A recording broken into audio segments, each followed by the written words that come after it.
Okay mga counters, magandang umaga. May gawa tayong unit ngayon mga counters. Ang unit ay isang motor, Suzuki Smash.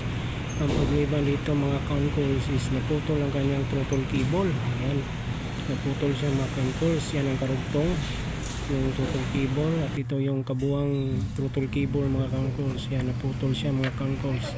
Maliit na problema, malaking abala. So yan na nga mga count calls, natapos na nating baklasin yung naputol na cable. So pumunta tayo ng tindahan para makabili ng bagong cable. Pero ang problema, walang stock ng ganitong klaseng cable. So ginawa natin, gumawa na lang tayo ng lock ng cable para magamit yung motor. At ito ang ating ginawa mga count calls. So at ito ang ating ginawang solusyon mga count calls. Kumuha lang tayo ng maliit na nut at ginawa nating lock. Yan, tapos na yan mga count calls. Ikakabit natin at subukan. So matapos natin gawin tong solusyon na to, so kinabit na natin at ayan, pinihit-pihit ko yung handgrip. Yan mga count calls, nakakabit na yan doon sa handgrip mga count calls.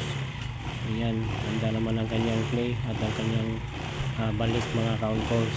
Malambot lang siya hatakin o pihitin yung handgrip mga count calls. Ayan, those na ito mga count calls, pwede ito gamitin.